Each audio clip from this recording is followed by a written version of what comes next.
Hi. The title today is Powers Governing the World. Here again, there's a comment of my teacher on this subject. There are these three powers governing the world. Of cosmic law, karma or what else. Then the divine compassion acting on as many as it can reach through the net of the law and giving them their chance. Third, the divine grace, which acts more incalculably but also more irresistibly than the others. Unquote. India, 28 August 2017. Now, 40 years after my escape from behind the Iron Curtain, I am running simultaneously my centers in India, near the colony, and in Brazil in the state of São Paulo, where I am offering, amongst other subjects, special training courses in consciousness management. I give them individually in one-to-one session, as well as inside international courses with other masters from all over the world. 7 years after the purchase of our place in Brazil in 2010, the spiritual awakening of my Brazilian partner happened, as she herself describes it. Sítio is what is in Brazil called a small farm. For the first 2 years after the purchase, we were mostly involved in the renovation of the houses and the development of the place. Yet I had to continuously go back to my place in India, mostly because of financial considerations. During the time of my absence, while I was traveling, it was not easy for my Brazilian partner, to manage on her own.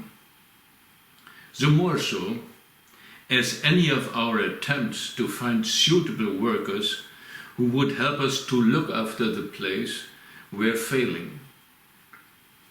I admire for her capacity to learn to manage single-handed in the middle of a piece of jungle all by herself. While I am being at the sítio, for me it usually means heavy work, mostly maintenance, like all kinds of repairs, controlling the growth of large areas of widely growing grass, remove fallen trees, while dealing with snakes. Then there are the bees to be looked after. Medicinal herbs have to be planted, and corresponding research is to be done. To find Brazilian students who would join us and learn, and by doing so improve our income, is still not easy for me, as my knowledge of the Portuguese language remains to be limited. I usually stay at the sítio for several months and then fly to India via Germany. I am forced to do this because of our financial situation. To purchase the place, we had to take loans, while any possible income from our activities in the sítio was not enough to pay back our debts. Besides, we need extra funds for maintenance and development. So a situation has come up where there's hardly any income from the sítio, and the funds needed can only be made by my activities outside Brazil and, for this matter, in India. We have but a dream project at our hand, with significant, we believe, beyond our individual aspirations. And we still are giving all of our energy for its success. The sitio, located within the breathtaking, beautiful, challenging environment of the semi-arid Atlantic rainforest, in the middle of jungle, 800 meters high, is but only 2 hours away from the two major cities, São Paulo and Campinas. Besides the training courses, we are offering a concept of alternative therapies, including apitherapy, yoga, and beekeeping. My partner, has specialized in tarot readings. For me, all of this basically constitutes an extension of what I was and I am doing here at my place near the colony in the year 2017. And I'm still not willing to give up my center here, considering both projects belonging together and closely related to each other. And this is the way how I feel it should be and how I have designed it. In my view, at this point of time, both projects have to be functioning as one. The spiritual awakening of E was the most important event after we bought the place. Something significant has happened to her. It feels beautiful and it touches me deeply. She has changed and is changing in many ways. The expression of this in her outer life is as much challenging to me as to her. And she is choosing ways unknown. Adjusting, I follow my path, she hers. The beginning of the third interference of some mysterious force into my life in the physical world, as mentioned above, I experienced at the age of 16, when I decided the execution of my plan to jump the Berlin Wall.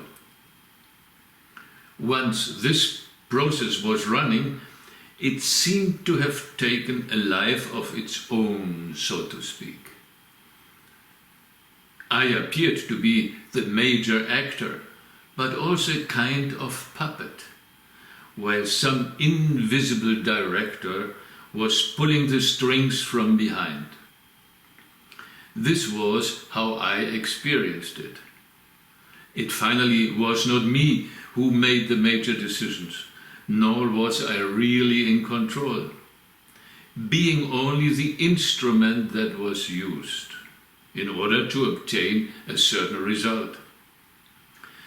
The reward for me and the motivation for this action in my limited world would be the chance for relative freedom and liberty inside the physical universe, along with the fulfillment of some urgent inner purpose.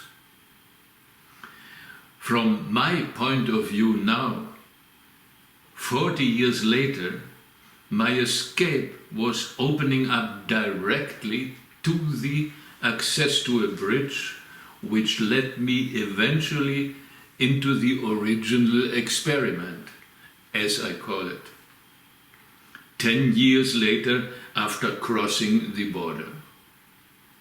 This experiment is taking place globally, but for me at that time it was mostly in India, inside the colony. Eventually, it culminated in my moving to Brazil. if the other mysterious events of the kind before this I was exposed to can be called spectacular, the third intervention, by its nature, was miraculous.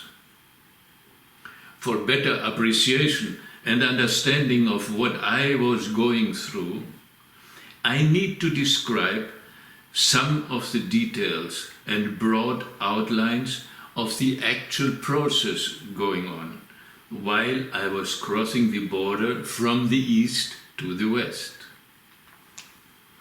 I had chosen to do this at the famous checkpoint Charlie, a control point reserved for foreigners only. Not even once had I gone there, not even from afar. I had not seen any pictures of it, nor had I had any idea of its structure, nor what it looked like, and how it was organized. This was done deliberately. Only after I crossed the security zone in East Berlin, before the wall, touching the checkpoint, I saw it. 2 large barracks, each on one side with watchtowers, scores of armed soldiers, sentries, guardians, police and tank obstacles, barriers, automatic alarm systems, and cameras stretched over an area of about 200 meters. Before this, I had to walk through the marked, uninhabited, 300 meters deep security zone before the first control barrier on the east side. No German citizens were allowed there, nor was anybody visible in the old German Berlin houses, mostly empty, with the glass of the windows broken. Despair, fear, and hopelessness were the only inhabitants. In my first attempt, on the first day to flee, I reached a geographic point inside the control center, about 10 meters in front of the actual wall, before the last barrier, which formed the demarcation line separating the American and the Russian sector. I reached this point being in a mental state of a kind of trance, as it can be described best. I was moving within another reality, my thinking shut off, my body obeying automatically commands I had no access to. It was like in a dream, like a sleepwalker is doing, like a zombie whose only impulse is to move forward. What I remember most was the fierce beating of my heart in my breast and head, and that I could hardly breathe, putting instinctively one foot before the other. Then finally, at last, in the flash of a moment, I was pushed out of this state, re-entering with my outer consciousness the normal world and reality. I found myself in the last stretch of the control point before the wall, facing 2 armed soldiers in front of me and the first barrier. They demanded my documents, but I only could just stare at them, not being able even to think a single thought. What actually had pulled my attention back to the dire reality was something I had noticed through the gap of the wall, the sparkling glass of an American watchtower on the other side.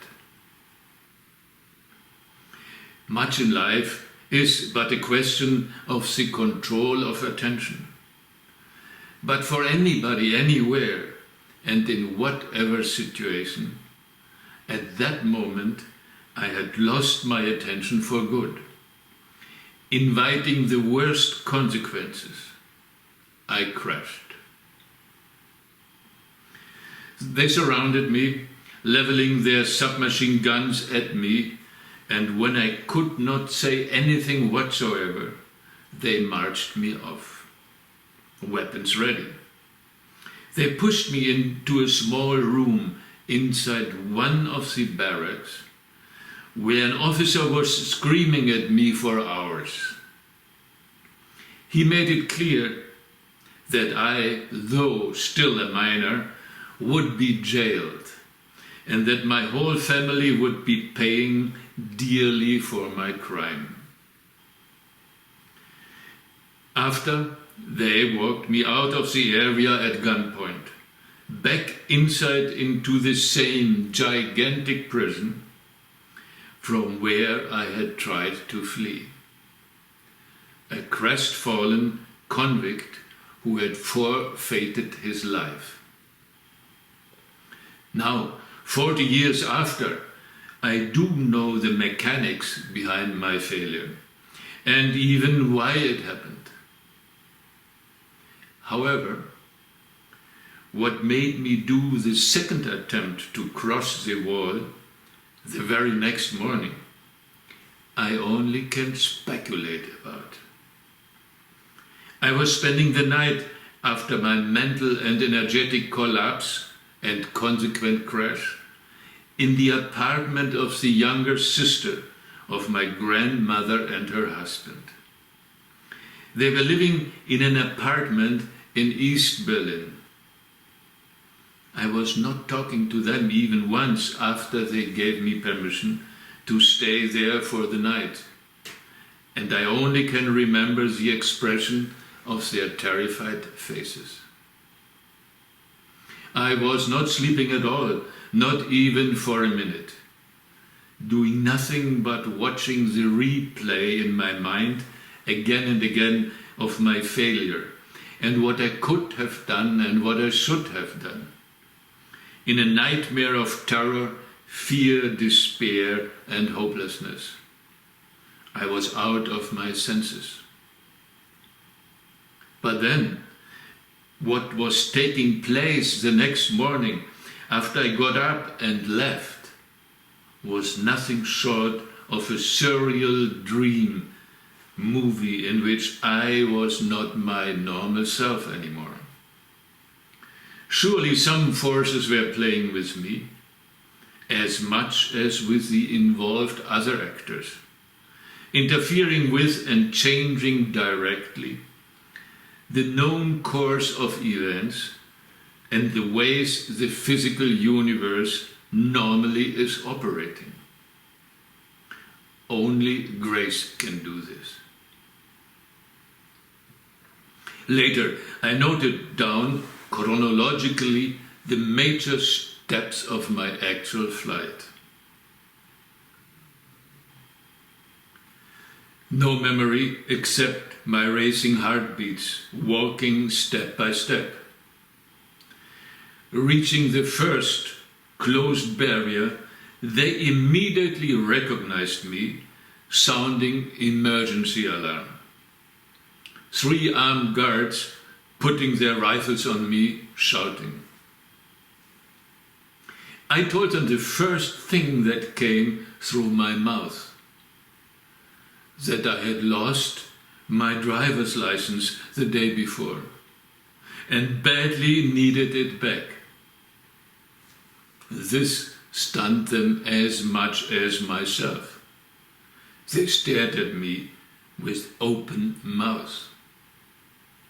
After a few minutes arguing, one of them disappeared inside the barrack for instructions, while foreigners were passing by, proceeding on their way to the barrack and after being controlled to the west.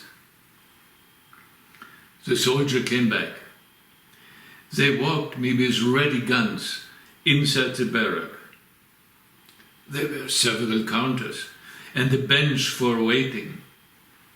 They pushed me into a separate room, and the same officer as the day before started yelling at me, his face bluish red with rage. Screams, threats of physical violence, and me in front of him, desperately pleading for my driver's license, as if this was a ticket to heaven. He finally threw me out, forcing me to sit down on the bench in front of the counters.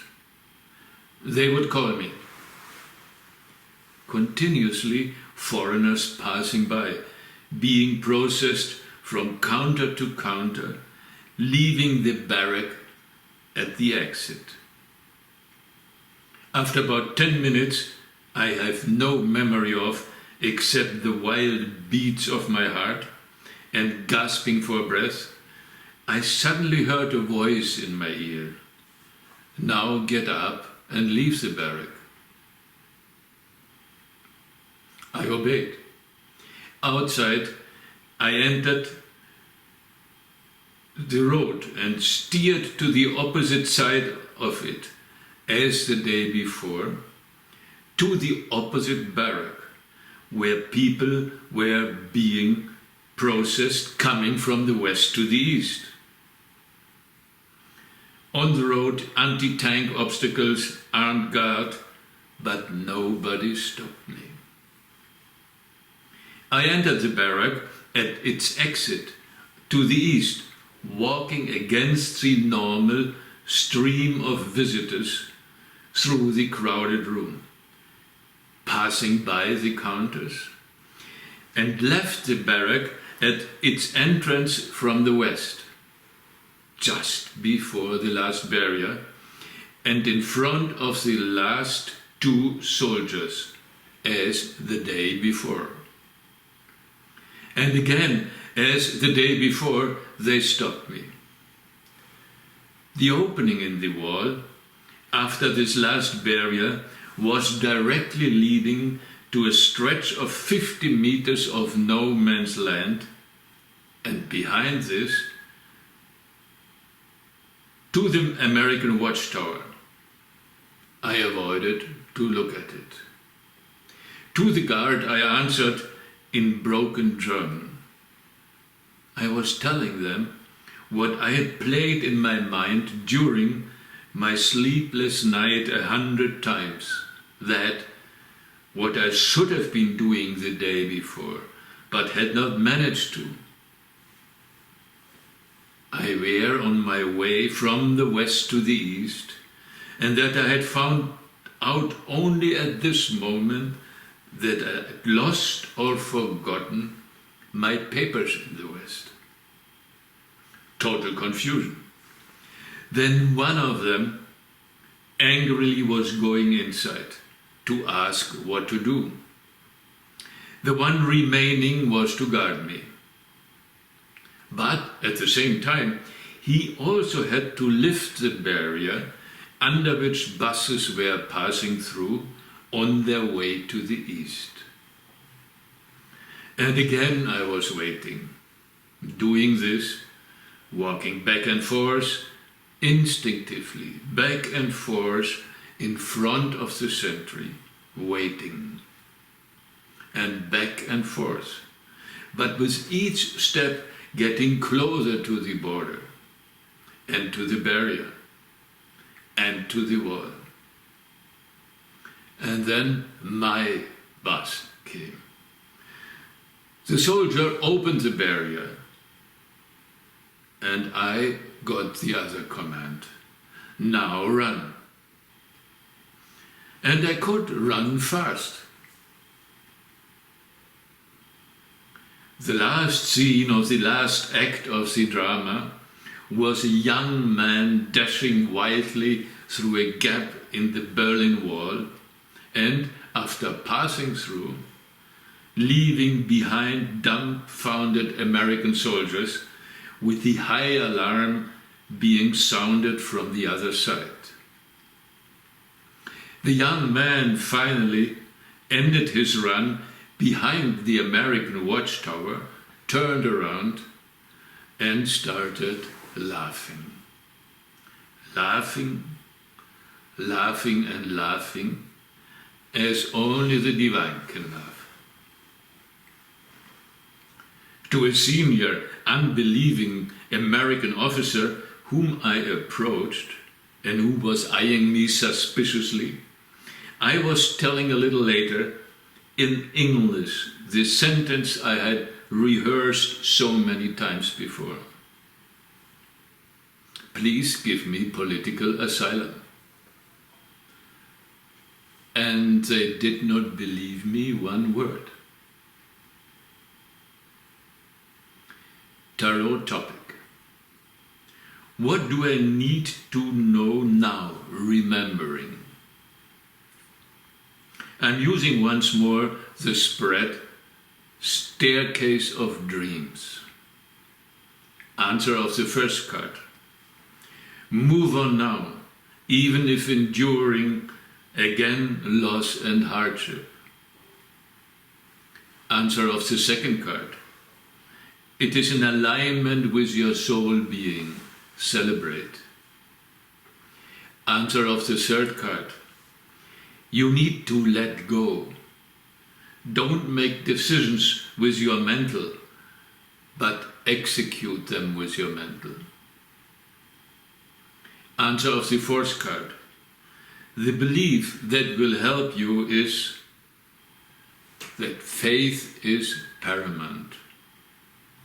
Answer of the fifth card. The first step for you to take is open up to intuition. Answer of the sixth card, the lesson to learn. You are connected to the source of everything. Thank you and namaste.